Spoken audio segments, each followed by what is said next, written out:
Hermanos, estamos preparados y listos para compartir la palabra en este que es el Día del Señor. Los cristianos desde el primer siglo nos hemos reunido el primer día de la semana. De hecho, los apóstoles se reunían en ese tiempo y las iglesias que se abrieron después de la diáspora se reunían el primer día de la semana, que es el día domingo. Entonces nosotros como cristianos hemos mantenido esa tradición. Hoy vamos a compartir una palabra en el Día del Señor que tiene que ver con ¿qué es lo que hay detrás de la apariencia? Ese es el tema de hoy. Espero que el Señor, a través de lo que podamos compartir, les bendiga. Oremos.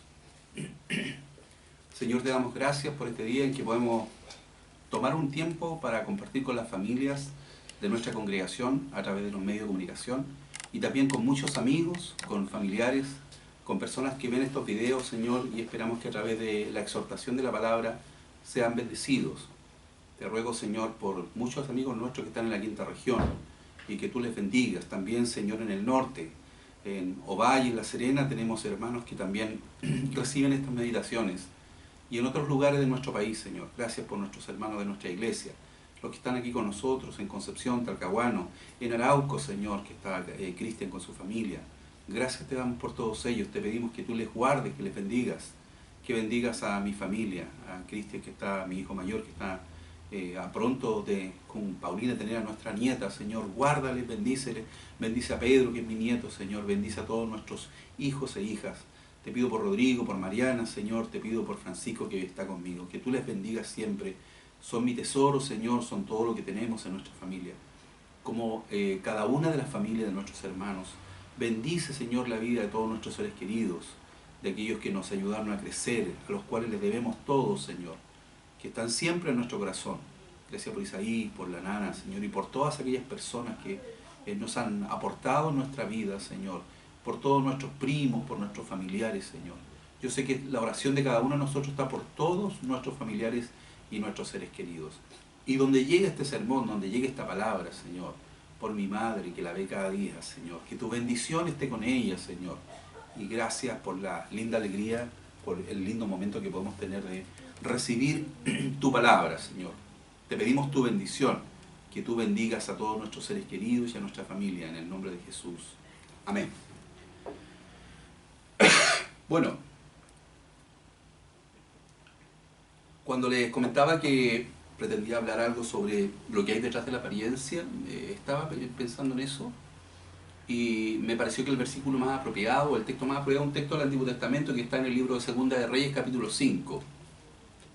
Es otra de mis porciones favoritas porque aprendí mucho cuando encontré esta porción y el Señor me entregó este sermón respecto a un general muy importante que vamos a comentar en esta reunión o en esta presentación y que nos da muchas lecciones. Una persona que tenía una gran necesidad, sin embargo, había algunas barreras que derribar.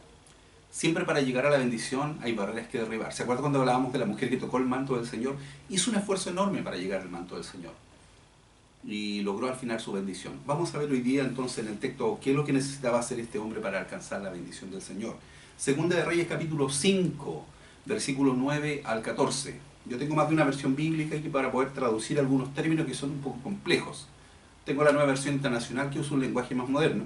Yo generalmente predico con la Reina Valera, que es la más tradicional. Pero vamos a sacar alguna equivalencia en elementos monetarios que no están en la Reina Valera y vamos a ir explicando este texto. Así que, si usted tiene su Biblia, le invito a que busque Segunda de Reyes capítulo 5, del versículo 9 al versículo 14. Dice así la palabra del Señor.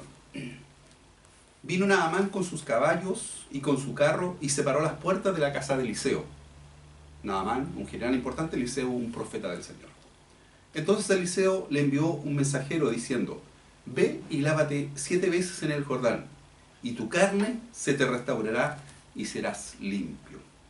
Y Naamán se fue enojado, diciendo: he aquí yo decía para mí, saldrá él luego, el profeta, y estando en pie invocará el nombre de Jehová su Dios, y alzará su mano y tocará el lugar y sanará la lepra. Habana y Farfar, río de Damasco, ¿no son mejores que todas las aguas de Israel? Si me lavar en ellos, ¿no seré también limpio? Y se volvió y se fue enojado. Mas sus criados se le acercaron y le hablaron diciendo: Padre mío, si el profeta te mandara alguna gran cosa, ¿no la harías? ¿cuánto más diciendo lávate y serás limpio? Él entonces descendió y se zambulló 7 veces en el Jordán, conforme a la palabra del varón de Dios, y su carne se volvió como la carne de un niño y quedó limpio. Bueno, es una hermosa narración de un milagro hecho por un profeta del Antiguo Testamento. Las manifestaciones milagrosas en el Antiguo Testamento se dan por varios profetas. En este caso tenemos este personaje que la Biblia describe como un hombre muy especial. Naamán era el general favorito del rey de Siria, un hombre importante, famoso. Cuando la Biblia habla de él, lo describe como un hombre de alta estima, un héroe nacional, un hombre que la Biblia dice que era valeroso en extremo y tenía el aprecio y el cariño del rey. Muchas de las victorias que este rey había obtenido había sido gracias a este hombre, a este general llamado Naamán. Entonces usted tiene su Biblia ahí en el capítulo 5, versículo 1, se describen todos los atributos de Naamán. Espectacular en todos los sentidos. Me imagino un hombre imponente, un hombre con una decisión, una capacidad de mando extraordinaria. Cuando la Biblia dice que era extremadamente valeroso, me imagino que no era un oficial que mandara a sus tropas a pelear y él se quedaba observando, al contrario. Naamán seguramente era el primero que iba a la batalla, era el que más se esforzaba, el que más mataba enemigos de su rey, y eso le había permitido ganarse el aprecio del rey, de su pueblo. Donde pasaba Naamán era un espectáculo. Seguramente él, con su prestancia, con su uniforme, con todos los elementos que lo identificaban como tal, seguramente él causaba una gran impresión por donde pasaba. ¿Cuántas personas le hacían una reverencia cuando él pasaba? Y seguramente él gozaba de esta posición, que era la posición de un hombre absolutamente sobresaliente, reconocido, famoso, un hombre que era admirado por todo el mundo. Sin embargo, el capítulo 5, versículo 1, después que describe todo lo que él es, cuando dice que era un hombre extremadamente valiente, era este hombre valeroso en extremo, dice, pero leproso. Entonces aquí pone una condición bien particular, porque Naamán es el símbolo de alguien que detrás de la apariencia de ser grande, exitoso, que todo le va bien y que todo en su vida es algo envidiable, detrás de eso, detrás de su ropa interior, por supuesto, él esconde lo que realmente pasa en su vida. Él es un hombre leproso. Y un hombre leproso en el tiempo de Naamán, por supuesto, era un hombre condenado a muerte. Por lo tanto, cuando él en algún momento comenzó y vio una pequeña herida y después comenzó a crecer, entonces, detrás de toda esta gloria que representaba su uniforme, su apariencia, ¿cuántos desfiles hizo delante de sus tropas en que la gente se ponía, inclinaba delante de Naamán? Y sin embargo, delante de toda esa gloria veía la miseria de saber que él se iba a morir, porque había una enfermedad que lo corroía por dentro. Por eso, cuando quise hablar sobre lo que significaba estar detrás de la apariencia, me pareció que esta palabra del libro de Segunda Reyes, capítulo 5, es la que mejor se ajusta a esta realidad. De repente existe una doble realidad. Hay algo que es lo que representamos, hay algo que es lo que la gente ve, hay algo que es lo que la gente observa, pero otra cosa es lo que está debajo, lo que pasa en nosotros. Y si me permite una figura retórica, algo que está guardado en el corazón, que nadie puede ver, excepto el Señor. El Señor ve todas las cosas. El Señor ve lo que está detrás de nuestro aspecto exitoso. A lo mejor el Señor ve lo que está detrás de nuestros logros, de nuestro avance, de las cosas que hemos conseguido en la vida. El Señor ve todas esas cosas. Y al Señor no le podemos mentir. Entonces Naamán era una persona que, si para todo el mundo era un hombre con una trayectoria envidiable, si todos decían que como Naamán, que alguien ocupara su lugar, no sabían lo que pasaba dentro de su corazón. Cuando en su vida, y mientras su enfermedad seguía avanzando, me imagino sus siervos porque demuestra el texto que los siervos lo amaban entrañablemente. Extrañamente este hombre, siendo un señor del periodo de los profetas, bastantes años antes de Cristo, cientos de años antes de Cristo, es un hombre respetado y amado. Sus siervos lo aman. Y sus siervos estaban enterados de la enfermedad de su señor. Para el público no, el público no sabía, el rey no sabía, nadie estaba enterado. pero su círculo interno sabía cuál era su situación privada, qué es lo que ocultaba detrás de tanto éxito y de un uniforme tan portentoso. Bueno, la Biblia dice que entre tantas incursiones que había hecho el ejército de Siria, habían tomado gente cautiva de diferentes pueblos, y por supuesto entre esta gente cautiva también había una niña que era una chica que había sido tomada prisionera. Se la llevaron a Siria y esta niña judía llegó al servicio de la esposa de Naamán. Y cuando ella entonces se enteró que su señor estaba leproso, le dijo entonces a la esposa de Naamán, le dijo: si rogase mi señor al profeta que está en Samaria, él lo sanaría de su lepra. Entonces esta es la primera luz de esperanza para un hombre que sabía que estaba condenado a muerte. ¿De dónde viene?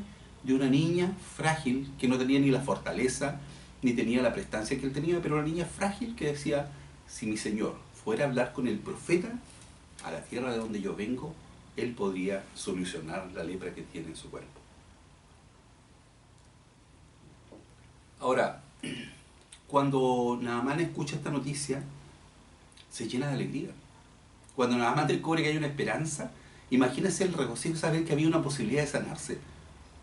Esa enfermedad que le corroía el cuerpo, que le iba avanzando, que en algún momento lo iba a hacer alejarse de su familia, iba a terminar apartado en una condición miserable, tenía una esperanza de solución. La niña fue clara, dijo: tiene que ir a hablar con el profeta. Y entonces aquí queda a la luz la forma, queda a la luz la apariencia, queda a la luz la actitud de Naamán. Él va corriendo donde el rey de Siria y le cuenta esta posibilidad. Le dice que hay una niña que habla, que hay un profeta, y lo que hace el rey es lo que hacen todos los reyes, lo que hacen toda la gente poderosa. Lo que hace el rey entonces dice: no te preocupes, si existe esa posibilidad, dalo por hecho. ¿Por qué el rey de Siria tenía tanta seguridad que tenía que conseguir la sanidad con el pueblo de Israel? Siria era un país enorme. Israel era una nación pequeña que era tributaria de Siria. Es como si, no sé, Estados Unidos fuera Siria y Haití, o un país pequeñito, o Chile, que es un país pequeñito, nos mandaran y nos exigieran que ayudáramos a alguna persona que es ayudante del presidente de Estados Unidos.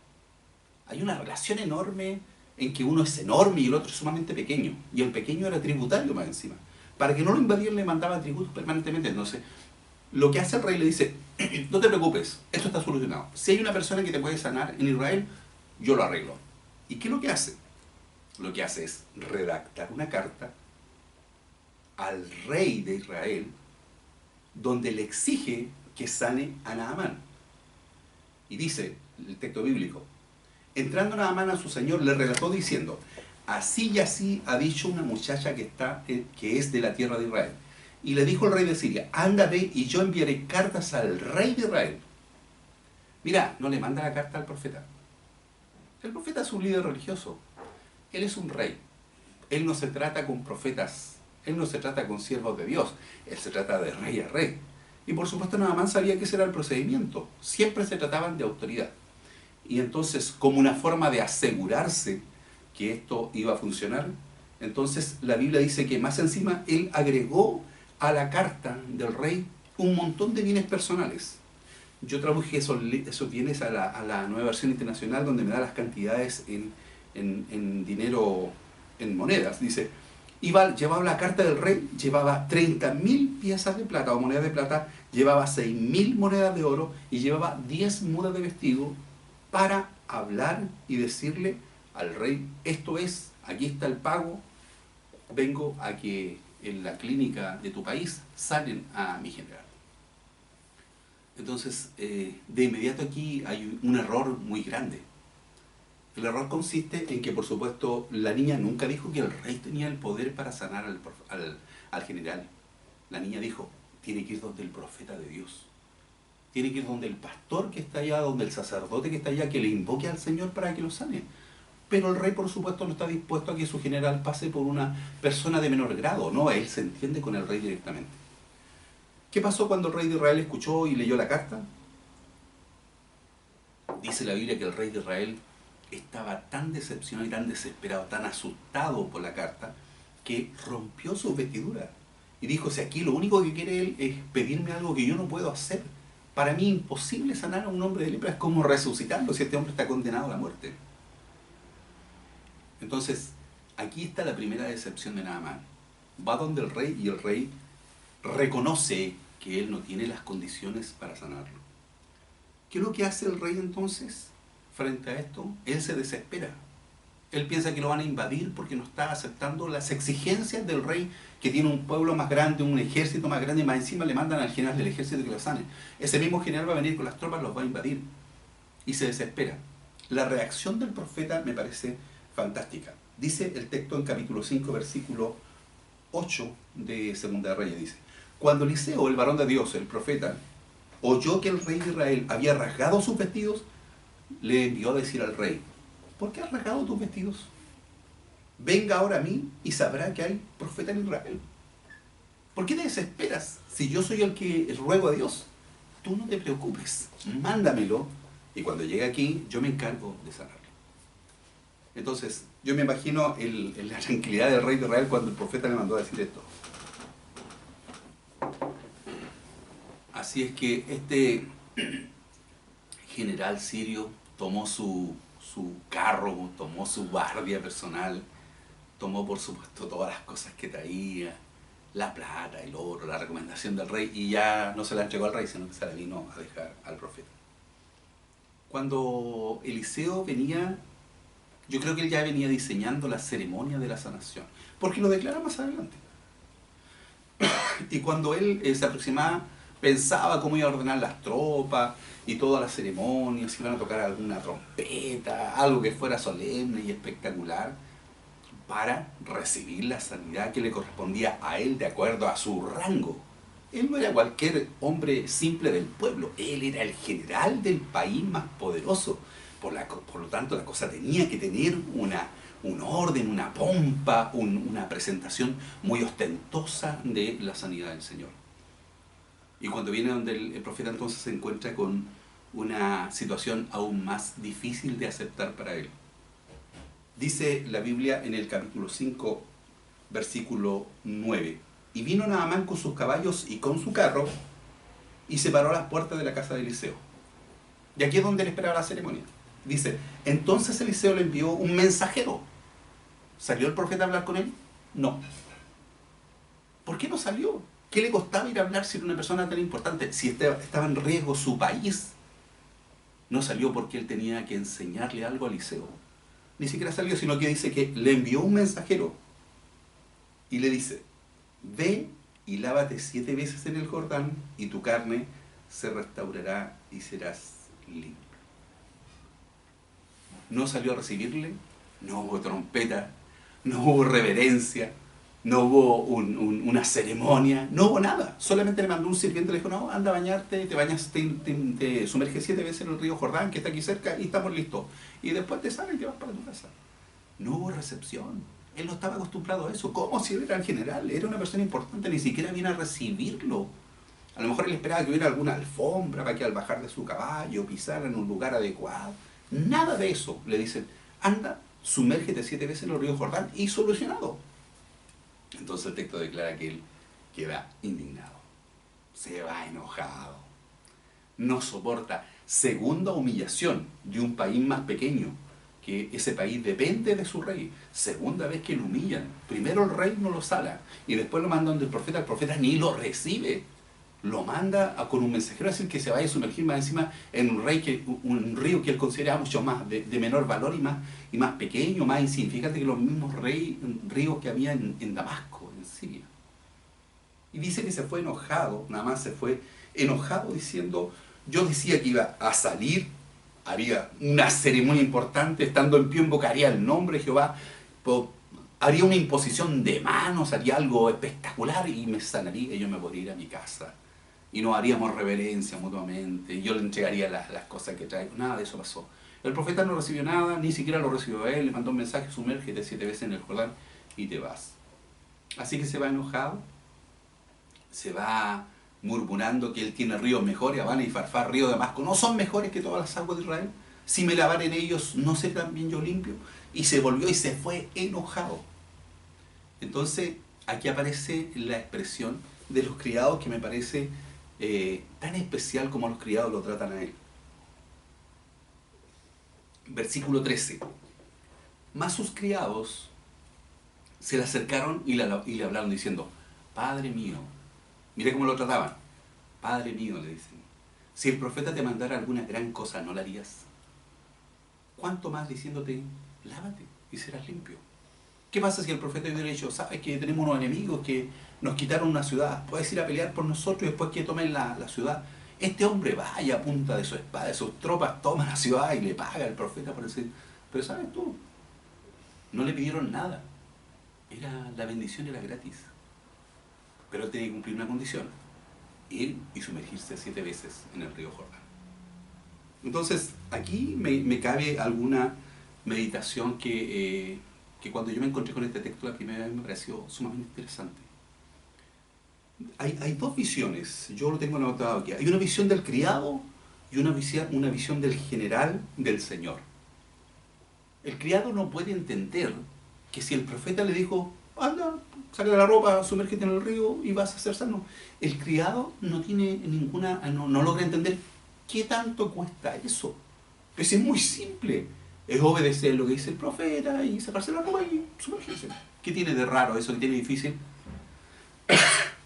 ¿Y sabes por qué él piensa así? Porque él es criado, porque él es un siervo, porque en él no hay espacio para el orgullo. Él es un hombre comprado que está al servicio de nada más. Es un esclavo, no es un señor, no es un portante, no tiene una posesión, no tiene que aparentar nada. Entonces, como es criado, está dispuesto a hacer lo que le diga el profeta, pero nada más no. Entonces, aquí yo encuentro que hay un espacio entre el versículo 13 y el versículo 14 que tiene elementos implícitos que son innegables. Cuando uno mira el versículo 13, dice que el criado le dice, ¿cuánto más si te dicen que te sumerjas? Y luego el 14 dice, él entonces descendió y se zambulló. Pero entre esa expresión que tiene el siervo, dice, pero jefe, ¿qué le cuesta? ¿Cuánto le cuesta meterse en el agua? ¿Qué tanta cosa? ¿Sabes? Entre eso y que el hombre lo haga, hay un espacio enorme. Un espacio donde tienen que pasar varias cosas. Número 1, si tú te acuerdas lo que comentábamos al principio de esta meditación, cuando él sale preparado. Él trae elementos para conseguir su sanidad. Si hacemos un poco de memoria, dice que él traía dinero, traía bastante plata, 30.000 monedas de plata, 6.000 monedas de oro, 10 mudas de vestido, había mucha riqueza. ¿Y de qué le servía la riqueza? No le servía de absolutamente nada. De hecho, si hubiera entrado al río con las monedas de oro y de plata, se va a fondo, no sale nunca más. Así que el dinero no le servía. Tiene que despojarse de sus riquezas. Segundo, ¿de qué otra cosa tiene que despojarse? Antes de meterse al río, tiene que despojarse de su posición. El rey le había dado una carta de ese tiempo, que eran unos rollos, que se le ponía un sello real, se le ponía lacra ahí, y se le marcaba el anillo al rey, y él andaba trayendo esa carta en que le decía, sana a mi siervo. Por lo tanto, se tenía que despojar de sus riquezas, se tenía que despojar de su posición. Él era el brazo derecho del rey, era el hombre más importante de Siria. Y a veces nosotros pensamos que con ese tipo de cosas podemos conseguir algo con Dios. Con Dios nunca vamos a conseguir algo si nos despojamos de ese tipo de cosas que nos parecen tan importantes. Así que no servía el dinero, las monedas de oro, de plata, no servía su riqueza, no servía la carta del rey. ¿De qué más tenía que despojarse? Bueno, tenía que despojarse de su uniforme. No podía entrar con uniforme, evidentemente, a sumergirse del río. Era absurdo. Me imagino que en todos los tiempos, cada vez que alguien viste un uniforme que lo representa como el jefe de un ejército, debe tener algunas insignias, debe tener las marcas. Actualmente nosotros, las Fuerzas Armadas, cuando vemos la celebración de las Fuerzas Armadas, vemos que algunos tienen tantas cosas. Medalla por 15 años, medalla por 30 años, medalla por servicio distinguido, medalla porque fue valiente, medalla por tal... No sé cuántas medallas tendría nada más. ¿De qué le servían las medallas? De absolutamente nada. Su trayectoria, sus logros, su título de doctor en ciencias, su título de magíster en administración, su estudio de posgrado, sus idiomas, las cosas que él manejaba, no le servía absolutamente de nada. Entonces también tenía que despojarse de, por supuesto, sus logros personales. Y lo último es lo que dice el versículo 14, que era una cosa que también tenía que hacer. Lo último que tenía que hacer era descender. Él era el que siempre iba en alto. A lo mejor tenía hartas tropas de infantería que lo acompañaban, su guardia seguramente, pero él tenía que descender. ¿Por qué? Porque él estaba en su carro. Y el carro representaba un podio de autoridad. El carro representaba el lugar alto donde el general se manifestaba. Cuando pasaban sus tropas era fácil identificar a Naamán, era el que iba en el carro de las victorias, el carro del honor, el carro de los logros personales. Y él tenía que salir de su carro, tenía que descender del carro. A veces nos cuesta descender de nuestro carro, pero él tenía que descender. Y dice el versículo 14, él entonces descendió. Antes de zambullirse dice que descendió. Y comenzó a obedecer la orden del profeta, que era simple para el siervo y era difícil para él. ¿Cuántas veces se había preguntado mientras se zambullía, ¿por qué estoy haciendo esto? Qué ridículo lo que estoy haciendo, pero el profeta me dijo que lo hiciera una vez, 2 veces, 6 veces. Y a la 7ª vez que dice que se zambulló en el río, volvió a salir, miró su cuerpo y miró su piel, y el texto dice que estaba absolutamente restablecido. Dice, conforme a la palabra del Señor, del varón de Dios, y su carne se volvió como la carne de un niño y quedó limpio. Entonces, tuvo que dar muchos pasos para poder conseguir la bendición del Señor. Quiero ir cerrando esta meditación. ¿Cómo se consigue la bendición de Dios? A lo menos hay 4 verdades con las que quiero terminar. Son verdades cortas, para que usted no se aburra. Número 1. No podemos venir a buscar la bendición de Dios con apariencias. A Dios no podemos venderle nuestros títulos, ni lo bueno que somos. A Dios no podemos tratar de convencerlo de lo bien que hemos hecho algo en la vida. Con Dios no sirve eso. Porque Dios no ve lo que está por fuera, como dice el texto bíblico. Dios mira lo que está en el corazón. Entonces lo primero que uno aprende de Naamán es que toda esta fachada, toda la fachada que todos los seres humanos tenemos, si nosotros somos como estos personajes de las comedias griegas que usan una careta, muchas veces tenemos esa careta de ser buenas personas o de actuar bien, pero Dios conoce lo que está por dentro. Si lo de afuera coincide con lo de adentro es fantástico, eso es lo que Dios espera, que seamos auténticos. Pero ¿cuántas veces tenemos la fachada de buenas personas, la fachada de buenos cristianos? O nos cubrimos con una fachada de acción social o de preocupación por el prójimo. ¿De qué sirve eso si el Señor conoce lo que está en lo más profundo de nuestro corazón? Entonces, primera verdad, si queremos la bendición, no vengamos con apariencia delante del Señor. Segundo, no podemos comprar la bendición del Señor. Si hay personas que piensan que por su buen accionar, por acciones sociales, porque ayudan al prójimo, porque pertenecen a algún grupo que ayuda a los pobres, con eso pueden convencer a Dios para que les salve, la Biblia dice que la salvación no es por mérito humano, que la salvación es por gracia, es un regalo de Dios. No depende de lo que nosotros hagamos por los demás. Nuestra acción social, nuestras acciones de misericordia son el fruto de una renovación de un hombre o una mujer salvada. Cuando yo tengo a Jesucristo en mi corazón, necesariamente voy a mostrar los frutos de que Cristo está en mi vida y voy a tratar de extender la mano al necesitado, a la persona que sufre. Voy a tratar de ser solidario. No voy a aceptar que una persona débil sea pasada a llevar, porque por supuesto es el fruto de la presencia de Cristo en mi vida. Pero no puedo yo pensar que puedo comprar la gracia de Dios a través de la acción social, a través de ayudar a los pobres, a través de ayudar a cruzar una ancianita a la calle. Hay gente que anda con esa filosofía por la vida. Hice la buena acción de este día. Con esto me gané el cielo. Eso, olvídese, eso va a ser jamás una realidad. Porque a Dios no podemos comprarle la salvación. La salvación la pagó Jesucristo en la cruz del Calvario. Y somos salvos por gracia, por misericordia de Dios. No es por obra, dice la Biblia, para que ninguno se gloríe. Si yo pudiera conseguir mi salvación a raíz de mi buena conducta, de mi acción social o de mi acción de misericordia, ¿para qué vino Jesucristo a morir en la cruz? Si bastaba con que fuéramos buenas personas. Pero ¿sabe por qué Cristo tiene que morir? Porque nosotros somos incapaces de cumplir con los altos parámetros de santidad de Dios. Nosotros necesitamos que alguien nos perdone por nuestra indignidad, por nuestra incapacidad de agradar al Señor. Sin la misericordia de Dios no podemos vivir una vida que agrade al Señor. Por tanto, no podemos comprar la salvación. Así como Naamán no podía comprar su sanidad, nosotros no podemos comprar la salvación. Tercera verdad, no le podemos poner normas al Eterno. Hay gente que le busca condiciones. No, yo voy a seguir a Dios si hace tal cosa. Este dice, ¿por qué tiene que ser en los ríos de acá de Israel? ¿Por qué no puedo hacerlo yo en los ríos de Siria? Porque nunca va a ser la forma nuestra. Y hay personas entonces que siempre andan condicionando a Dios. No, ¿por qué Dios hace esto? ¿O por qué Dios permite esto? Si Dios permitiera que no hubieran pobres, entonces yo creería en Dios. Si Dios no permite... ¿Sabe? La maldad, el sufrimiento, la miseria humana es culpa de nosotros. Es ejercicio de la libertad del ser humano. Nosotros hemos hecho destrozos en nuestro mundo. Nosotros tenemos la escoba en este mundo que Dios nos otorgó. Nosotros hemos dañado las relaciones entre los seres humanos. Es culpa de nosotros.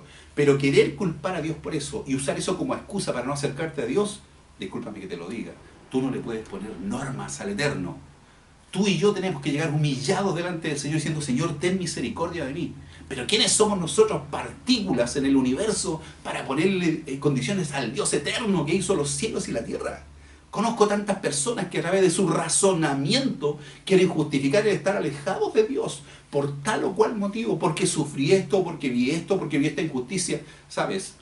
Cuando llegue el día el que el Señor te pregunte si realmente tú tienes una relación con Dios, no va a poder dar esa excusa, porque tú tienes la libertad para servir a Dios o para rechazarlo. Y con Dios no podemos ser neutros. La Biblia dice que Jesús hablaba de esta manera, dice, el que conmigo nos junta, decía Jesús, desparrama. Con Dios tenemos que tomar una decisión, pero no puede ser la norma nuestra, al gusto nuestro. El Evangelio no puede ser a mi manera. Hay gente que quiere tener el Evangelio a su manera. No, yo incluso me encontraba con cosas tan extraordinarias. Me encontré una oportunidad y dije, hermana, ¿por qué usted no busca al Señor? ¿Por qué no se congrega y no va a adorar a Dios el día que al Señor le corresponde que le adoremos? Dice, no, el Señor me habló y me dijo que yo no tengo que ir a la iglesia porque yo tengo un pacto especial con el Señor. Mira qué extraordinario la mente del ser humano. En 2000 años, cuando el Señor había dicho, sin dejar de congregarse, congréguense, Dios estableció la iglesia, Dios estableció los medios de gracia para que nos reuniéramos a adorar al Señor. Pero esta persona era tan especial que en 2000 años Dios a esa persona le otorgó el derecho para no congregarse, para pasar a llevar el mandamiento de guardar el día del Señor y congregarse con sus hermanos. Porque era tan especial, más especial que todo lo héroe de la fe, que Dios le había hecho un pacto especial con ella. Mira la mente pequeña. Entonces, nuestra relación con Dios jamás va a ser a la forma nuestra. Nuestra relación con Dios tiene que ser a la forma del Señor. Él quería que fuera la forma de Él. Quería una ceremonia a gusto de Él, quería pleitesía, quería que se humillaran, quería que hicieran una ceremonia así pomposa. Por último, después no quería humillarse y sumergirse en el río Jordán. No, quería su propio río. Pero sabes, con Dios no es así. Con Dios tiene que ser a la forma del Señor. Tenemos que humillarnos y decir, Señor, como tú quieras, de acuerdo a tu voluntad. Y la voluntad de Dios está expresada con claridad. No en la mente del hombre, no en la mente de las organizaciones humanas, está expresada en la palabra del Señor. ¿Qué es lo que hemos estado haciendo todo este tiempo? Tratar de leer el texto de la Biblia y tratar de encuadrar nuestra vida a la voluntad del Señor, no a nuestra propia voluntad. Así que no podemos poner normas al Eterno. Y lo último, sin descender, sin bajarnos del carro, sin dejar nuestro orgullo, sin dejar nuestra posición, sin dejar mis estudios, sin dejar mis logros, sin descender, no puedo tener la bendición del Señor. La humildad es un requisito indispensable para tener la bendición del Señor. Si se humillare mi pueblo, dice, sobre el cual mi nombre es invocado.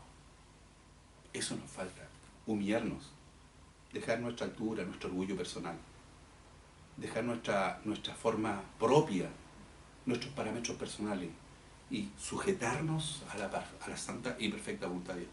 Y eso nos cuesta muchas veces. A todos los seres humanos nos cuesta humillarnos. Más a este hombre acostumbrado a que le hicieran reverencia. Por lo tanto, detrás de todo este éxito, detrás de la apariencia de Naamán, detrás de los logros de Naamán, había una necesidad profunda en el corazón. Yo creo que es un motivo para meditar. ¿Sabes por qué? Porque nosotros podemos vernos de una manera, pero el único que tiene testimonio de lo que realmente somos es el Señor. ¿Qué puede ver el Señor detrás de tu uniforme de general? ¿Qué puede ver el Señor detrás de mi uniforme? De todos mis logros, de las cosas que he hecho en la vida, pocas o muchas. ¿Qué puede ver el Señor? A veces somos como el payaso. Andamos sonriendo por la vida, pero por dentro estamos destrozados. Eso lo ve el Señor. Y si queremos la bendición del Señor, no le pongamos normas, no lo hagamos a nuestra manera, no seamos altivos, descendamos, pidámosle misericordia, postrémonos delante del Señor, pidámosle que Él nos ayude. Y cuando tengamos esa actitud de humildad, recién vamos a comenzar a conversar con Él. Tú golpeas la puerta con altivez, Dios no te la va a abrir. Dios abre la puerta a los corazones humildes. Pero si tú vienes, aquí vengo yo con mis cosas, no, con Dios no se trata así. La vida no es a tu modo, la vida no es a mi modo, la vida es al modo de Dios. Y cuando las personas no entienden eso, siguen de un lado a otro buscando cómo avanzar en la vida y nunca logran absolutamente nada. Que Dios tenga misericordia, que Dios pueda hacer que seamos auténticos. Detrás de la apariencia de nuestra vida hay muchas cosas ocultas que solamente el Señor nos conoce. El Señor examina nuestro corazón, el Señor examina nuestra vida, nuestros dichos, nuestras acciones. A Él no podemos mentirle, hermanos, amigos. Entonces, si tú llevas una herida, si tú llevas una situación personal, si en algo has fallado al Señor o yo he fallado al Señor, no sacamos nada con mentirle. Si delante de Dios somos como un libro abierto, dice la Biblia. Él lee nuestra vida. Él sabe lo que nos pasa. Entonces, aunque tú aparezcas como la reina de la alegría y del éxito, que todo te va bien, si no tienes a Cristo en tu corazón, tú eres cuitada, eres pobre, eres triste, no tienes felicidad y jamás la tendrás hasta que te humilles, hasta que busques al Señor. Y si yo no busco al Señor con humildad, nunca voy a ser bendecido, nunca Dios me va a mirar con misericordia, siempre voy a estar dando golpe tras golpe, porrazo tras porrazo, mientras no me humille, mientras no busque al Señor de verdad, con un corazón sincero. Por lo tanto, me parecía que si iba a hablar de la apariencia, este tremendo general, con su tremendo uniforme, con todos sus logros, era el mejor símbolo de alguien que detrás tiene una gran necesidad. ¿Cuál es tu necesidad? ¿Cuál es tu petición? ¿Cuál es tu preocupación? ¿Qué cosas te amargan la vida? ¿Qué cargas llevas tú que nadie entiende, que nadie sabe, pero que están guardadas en el corazón? Este es un buen momento para pedirle al Señor con humildad. Señor, no merezco nada. Señor, mira a tu Hijo Jesucristo en la cruz que pagó por mí y ten misericordia de mí que soy tan necesitado, que te necesito en mi vida. Es la oración que debemos hacer y que yo te invito a hacer en esta hora. Despójate de tus logros, despójate de tu avance, despójate de todo lo bueno que a lo mejor tú consideras que has logrado y humillémonos delante del Señor. Y Él al humilde lo recibe, lo abraza, pero al altivo, dice la Biblia, lo sigue mirando de lejos. ¿Qué quieres tú? ¿Que te reciba, que te abrace o que te mire de lejos? Porque eso es el texto. Dice el texto que al altivo Dios lo mira de lejos. Que Dios tenga misericordia. Oremos. Señor, te damos gracias por la vida de este hombre, que nos muestra un ejemplo tan claro de cómo conseguir una bendición. ¿Cuántas veces nosotros queremos cuestionarte? ¿Cuántas veces queremos, Señor, vivir la vida a nuestra manera? ¿Cuántas veces queremos, Señor, que tú hagas cosas? Es como que dijéramos, Señor, cuando tú cambies, cuando Dios Todopoderoso, cuando tú cambies tu forma, yo voy a cambiar la mía. ¿Cómo podemos pensar así? Si tú eres el Señor, si tú eres el Dios que hizo los cielos y la tierra, ¿cómo podemos cuestionarte a ti, Señor, si tú eres el Dios justo y misericordioso? Te pedimos por nosotros, que somos seres cuitados, llenos de dificultades. Tú solamente conoces las penas que hay en nuestro corazón. Tú conoces nuestras peticiones. Tú conoces nuestras preocupaciones, nuestras luchas personales. Tú conoces lo que nos amarga la vida, Señor. Tú eres el que examina lo que hay en nuestra alma. Te ruego, Señor, por cada uno de nuestros hermanos y amigos que han escuchado esta meditación, que puedan encontrar, Señor, a través de una oración sincera la oportunidad de ser bendecidos. Por cada uno de aquellas personas que son depositarios de estas meditaciones. Alcanza su familia, sus hogares. Te pido por mis seres queridos, que son mi tesoro, que tú los bendigas ahí donde están y que están viendo, Señor, estas palabras. Desde aquí, Señor, pedimos tu bendición para ellos en el nombre de Jesús. Queridos hermanos, amigos, hijos, hijas, nietos queridos, Dios les bendiga. Les amo con todo mi corazón y espero que el Señor les guarde y que Dios ilumine a través de su palabra nuestra vida y nuestro corazón. Que la bendición de Dios Todopoderoso, Padre, Hijo y Espíritu Santo esté en sus hogares. Amén.